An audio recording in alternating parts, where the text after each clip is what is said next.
Hello there, and welcome back to the Zero Credentials F1 podcast. Today we are previewing, and doing our predictions for the Emilia Romagna Imola F1 race. And I've got Nelly here with me. So yeah, good evening, everyone. Let's get into it.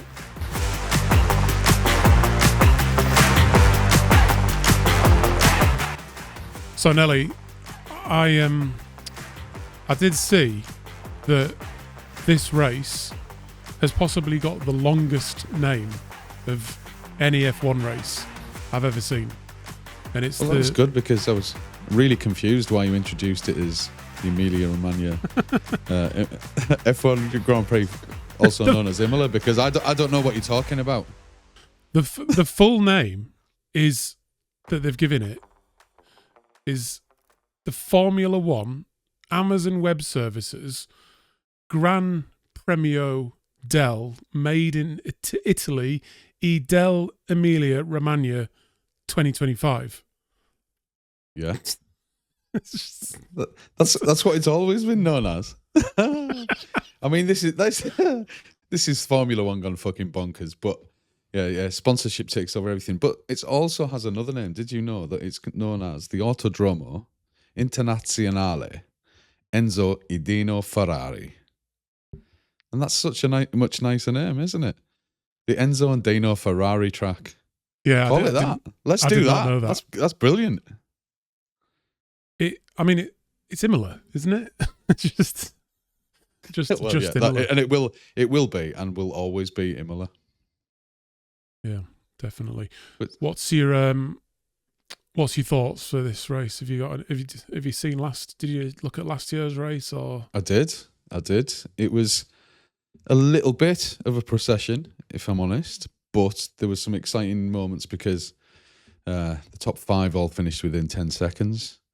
Lando was rapidly chasing down Max towards the end. He was, yeah. And to be fair, I love the circuit. It makes the cars come to life, and then they look beautiful on it and going at great speeds. You get that real sense, even though the camera foreshortens everything, you get a real sense of the speed around him. And I absolutely love the massive run into corner one where everyone's got a chance to boot it.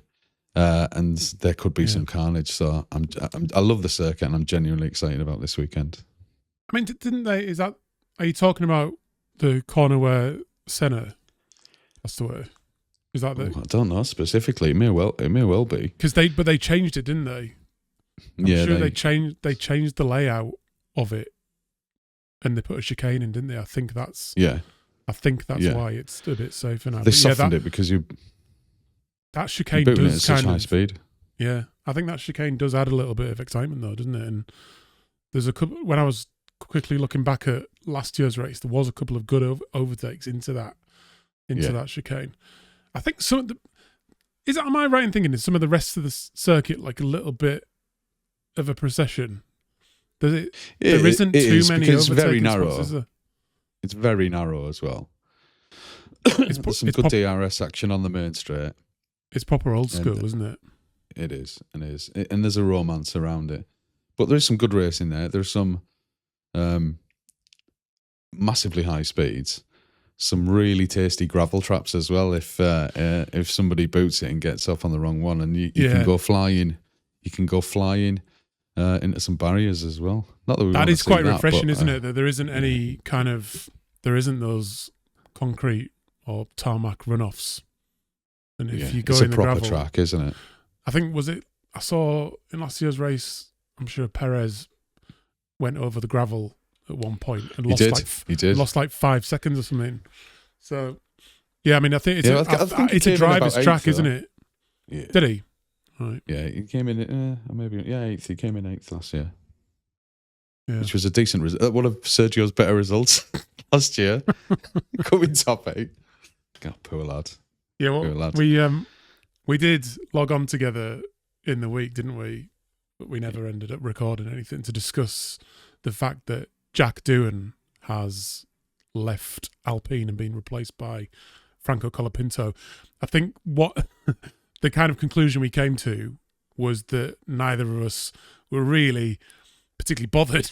It's just like there's been no narrative really, no excitement or interest around what Jack Doohan's been doing, unfortunately. And Franco, last season he impressed. I think like there was a couple of he didn't shit the bed, did he, on his test runs and stuff? No, he did well, and I think he's pretty exciting as well, isn't he? There's some. I remember him doing some pretty cool overtakes, pretty feisty. And I think I want somebody mental. Like, is he South American? I don't know. It sounds some sort of. It's certainly like, I want another like a Maldonado who's a real fly in the ointment. It doesn't matter where he is on the course or where he is in the grid. He can cause carnage at any given point in time. But equally, he won a race, didn't he, as well? So, but yeah, I mean, it's the. I wish the lad well. Sad for Jack Doohan. He's we said he's a Nepo baby with his father Mick Doohan, who's a motorcycle champion. So, but clearly doesn't have enough money or daddy influence as Lance Stroll's daddy. So, but this is it. Colapinto comes with a big lump of cash, sponsorship cash as well with him. So that's the name of the game these days, isn't it? It is, yeah. That's South American money. South America. I'm sure he's South American. Argentinian. So, is he Argentinian? Yeah, I'm sure he is. So. I think that's where I'm pretty sure that's where the money's coming from, isn't it? Latin. Yeah. But yeah, see how he does. See how it compares to Gasly. That's going to be. I've always. Well, that's the benchmark, isn't it? Yeah, I would love to see Gasly doing a little bit better. To be honest, I think he has got good pace, hasn't he? But so inconsistent. Yeah. I agree with that. I mean, I'm sure he's not, but sometimes watching him, it feels a little bit like he's going through the motions. It was quite exciting when he had his head-to-head battle with Ocon in previous seasons. Those lads really didn't like one another, and were both vying to be the French number one.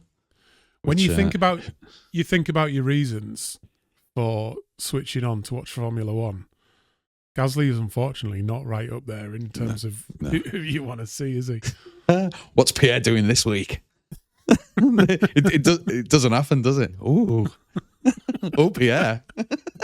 The best thing about Gasly was Ricciardo going behind him when he was getting interviewed and going, Gasly, Pierre Gasly.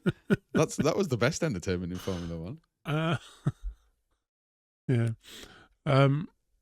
Any other thoughts or feelings about the race coming up? No, I mean, looking at last year as a bit of a flavour, obviously Max was in the mix. The two McLarens did really well but actually the Ferraris are in the mix, followed by the Mercedes in sort of 6th and 7th for qualifying, and I think it won't be dissimilar this year. I expect the top 7 to largely be the top 7, certainly as it was qualified last year. But I mean, I'm torn between Ferrari should do well because obviously it's a home track and they'll be desperate to do well. They've got a big upgrade package, so I understand. It leans more towards Lewis's style driving. So I hear. Interesting. For this race. For this race, yeah. There's they chose not to adopt it at the last race. So that's interesting. I think they want to make a mark. So that potentially identifies a little bit of confidence, or certainly that they expect it to have an impact, and we're better to have an impact. But I mean, they have a knack, don't they? Of whenever they come to Italy, of doing better than they have been doing. I don't think they're going to be at the front necessarily, but they always, every time they come to Italy, they seem to improve. It's a bit like the British lads when they go to Silverstone. They all seem to do well there, don't they? So, on that note, then should we jump into some predictions? Let's do it. Do you want to go first? So we'll do. Let's do quali. We'll do quali first. Quali, it will be. I fancy Lando for quali. I think followed by Piastri. Max will be there and thereabouts because his performance in quali has been sensational. It sickens me to say, but he has throttled that car. He's wrung its neck. And then the next 4 are just a chop between. It'll be a mix. Yeah, we'll keep it at 3. Yeah. I reckon I'm going to go with George Russell. I think he's been edging. He's been edging up, and that Mercedes is getting quick, isn't it? He's been there and thereabouts the whole time, and I think George Russell. That's my just random shout for number 1. I like that. And then 2, Lando, 3, Piastri. No, Lando, George, Lando, Verstappen. And then we've got Whites on the text, and he said he went for Kimi Antonelli. I see the Whites is a dark horse. He fancies the Mercs. Fancies the Mercs. Yeah, I can see the draw to the Mercs. They've been quietly performing really, really well, and actually they've podiumed quite a lot. Or at least George has. Yeah. Excuse me. And yeah, I can see that. But I find it hard to look past. Shall I give you White's his top 5 for the race? We'll go with him for it this week. He's got Lando to win. He said, can't look past the McLarens for race pace. This is the week Lando silences the critics. Wow, big words. Big words from the white man. White's is waiting for Lando to silence the critics, isn't he? He's a secret Lando fanboy. I think he is, yeah, definitely. And then he's gone Piastri, Antonelli, Verstappen, and Russell, writing off the Ferraris entirely. Wow. Putting Antonelli ahead of George on the podium. I'm not sure about that, but yeah, that's what he's gone for. No, I mean he had certainly an excellent qualifying. His race was a bit disappointing. I'm sure he'd recognise that himself. A few unlucky decisions and some tactical errors, not by more the team than him exclusively. But yeah, George has got Mr. Consistent at the moment, and I can see him doing really, really well. What I would throw into the mix, I expect. Let me pull them in order. I expect. Who have you got winning? Max. Norris. Are you going 1 to 5 or 1 to 5? I've got Norris to win. Yeah. I will have Piastri second. Okay. My wild card is, I think, Leclerc. If he gets it together, I think he could do pretty well. I'm putting Leclerc for podium, and then I'll go Max, then George. Max, George. Okay, interesting. Writing Lewis off out of the top 5. Well, yeah, but then they could surprise us completely and bring this upgrade, and Lewis just clicks. I think that's the thing, though, isn't it? It's all over the place. It's been different almost every race. The same. Obviously, the top teams have been the same, roughly. I'll give you my 5. I'm gonna go for Lando to win. I think this is the week he silences the critics. Every week is the week. This is definitely the week. No, I got it wrong. This is the week. Yeah, it's like a watch that stopped is right twice a day, isn't it? Like we'll just keep saying it yeah, true. until and then we'll be right. That'll be my tactic all season now. I'm just going to say Lando to it. This is the week. I'm going to put Verstappen. No, oh man, it's so hard because I think when Verstappen's behind Lando, I don't know. It's getting. Isn't that brilliant? Isn't that brilliant that there are genuinely 4 teams? I mean, if a team gets it right, as Mercedes did for so long, as Red Bull have done in recent times, at least with one of the drivers, then it's very predictable. But actually, there are various scenarios between 4 teams that you could easily pull the top 5 out of, and they're all credible. They're all credible on their day, and that's exciting. Right, I'll stop being an indecisive douchebag. Get off the fence. Right, Lando, Oscar, Verstappen, Lewis, because something happens, because something's going to happen to Leclerc, and he might not finish. Random call, and then I'm writing the Mercedes off as well, and I think Alex Albon is going to be in 5th. Wow, because he didn't finish last year. No, that's right. He had a wheel come off, didn't it? Or the wheel didn't. Right. Yeah. So I mean, that's quite a reversal from your quali prediction, though. Something pretty severe has to happen to Merck. I think there's going to be some action, though. I think, George and Leclerc might have a coming together, and they're both going to go out. But I think because I won, I'm ahead on the predictions after week one of zero credentials. I thought you were trying to be magnanimous in victory, but no, that's all gone. There's none of that's none of that here. Yeah, like we've got. This is sport. We're doing this. We're not doing this for fun. No. We have zero credentials. We don't know what we're talking about. So when we get things right, we can boast about it. I love it. So you're 2 and 3 there. Yeah. Oh, sorry. I've got some points to play with, so I can go for something a little bit more wild. What if you get ahead? I might go a little bit more conservative with putting your McLarens and your Verstappen and your Mercedes at the front, but you've romped so far ahead with your 2-1 lead to date that they've shown me some mercy. Thanks, mate. Going easy on me. Yeah. No, love it. But that means your prediction means there could be some tasty action between both Lando and Piastri, and actually something that whets my appetite quite a lot is Piastri versus Verstappen, because they'd be 2nd and 3rd as you've predicted, and I think, as we saw in the last race, that Max is a bit wary around Oscar. Yeah, I did see a few questions being asked this week on a couple of articles that I was reading. I was sort of asking does Verstappen race Piastri differently to how he races Lando? I think the answer is yes, isn't it? To be honest. Yeah.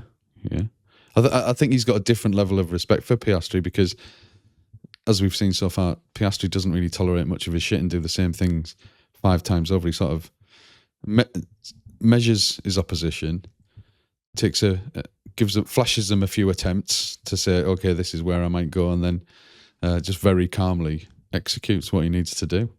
So much so that McLaren were advising Lando on the same tactics, because Lando was, for whatever reason, I don't know whether Max sees him as his biggest rival and wants to defend him harder. I don't know. I can't see Max not defending as hard as he possibly can with anyone, even a back marker coming up behind him. But yeah, he's pretty sensible. He is quite sensible though, isn't he? Because if he knows he's so pace driven that if he's off the pace by a long way, he won't fight it, will he? No. But when it's for track position and he knows he's got a sniff, that's when he's just on it, isn't it? Like he is relentless, and he is an excellent defender. Some might say goes a little too far sometimes and pushes the envelope, but he's a world champion. I'm definitely a 3-time world champion. Are we just going to keep hinting at 2021 as time goes on? I think we need to do a special. There's so much emotion, and I need equipment. I need supplies to sit and talk about that. I need to psychologically prepare for that. Yeah, I think I really want, because I'm a big Lewis Hamilton fan. I always have been, but I really, not that aside, I just want to see the Ferraris back in the mix. Yeah, I'm desperate. Just threatening. Do you know, like they were last season? Just sort of threatening to be on pole and threatening to be on the podium, and they've slipped away a bit, haven't they? They have. They were thereabouts last season at Imola, and I hope that's the case again. Because was so close to having the most exciting season of all time, I think. Yeah. Yeah, there were many genuine contenders for the first time in a good few years. And it's almost impossible to predict, isn't it? When you think about it. That's the excitement of it, though, isn't it? I mean, I still always enjoyed Formula One when it was a procession when it was just a case of who would win between Lewis and Nico, and it was mostly Lewis. Yeah. Or who would win between Vettel and whoever he was racing at that point in time. But it was still exciting. But this is just an extra level. It's something that we've missed for a little while, and I'm really pleased that it's back.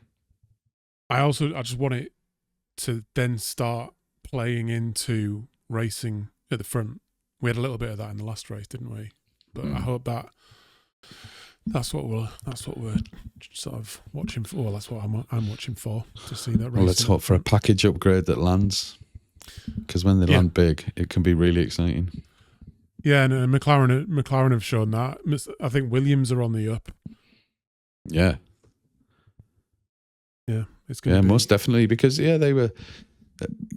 As much as McLaren had it really bad, Williams weren't far behind them at their doldrums, at their lowest point, and they've done really well. The straight line speed in that motor is undeniable. When Albon gets in front, two great drivers. People really struggle to pass them, and once he's a bit of a tyre whisperer as well, isn't he, Albon? Absolutely. He can stretch a tyre out for quite a long time. Yeah, he's regularly seen 2/3 in the race, still on the first set of boots, tippy-toeing around. Then he can absolutely boot it when he gets in, and gets some nice. Often he goes for the softs in that case. Starts with a hard, tickles them along, and then smacks on a soft at the end, and starts to enjoy himself. And that takes patience, because people will go past you. But then, old Charlie Sainz. He's had a good start, and I think as soon as he gets very comfortable in there, I think we'll see some great action from him. Another headline that caught my eye yesterday that I did pay attention to it, but I didn't dive in and read the full story, was that there's a chance that Carlos Sainz Sr. may be challenging for the president of the FIA. Wow. Which I would personally love to see. Yeah, I don't think he's just a top bloke, isn't he? Yeah, and in the FIA in its current form, I don't think is. I don't know what it's doing, to be honest. Like, it's been all over the place, hasn't it? And I don't think it's done anything. If you're trying to recover a reputation, you struggle to go to the Middle East to get your chair, your president of the FIA. That's no disrespect to the individual, because he'll probably have me done in. But tortured. Let's head whipped in the market square. But no, I'd love to see it. Carlos Sainz Sr., World Rally champion, all round top bloke. Yeah, fair play. And actually, respect to Carlos Sainz Jr. He'll have been given a step up, but he's a performer. He's a racer in his own right, and his name's his own, and fair play to him on that. Yeah, absolutely. Well, I'm excited for the race. We're not going to do a quali review. We will be in future times, but we're going for a Jolly Boys weekend with our other mates, the ones that don't, with Whites, who does like F1, and the rest of our mates who don't like F1. So Whites is also an excellent photographer, so we're going to get him to do some promo shots for us. I was thinking we could go with the kind of like grunge band type cool, a couple of cool fuckers, like on holiday. A couple of cool fuckers in their mid-40s, yeah. Or this could go horribly wrong and would be the oldest swingers in town. But I'm excited to find out what it's going to look like. I do feel like that's why this channel's going to work, isn't it? Because when I've been to the F1, it's a lot of people that look like us. Yeah. So, and I haven't done massive. You mean aged like fine wine? Yeah, just like good old boys. The good time boys. Yes, absolutely. And with our Jolly Boys weekend, we will try and chip away at those who don't like speed and danger, but I doubt it. But it's their loss at the end of the day. Oh yeah, absolutely. What's not to like about speed and danger and awesome stories and people jumping out of fire?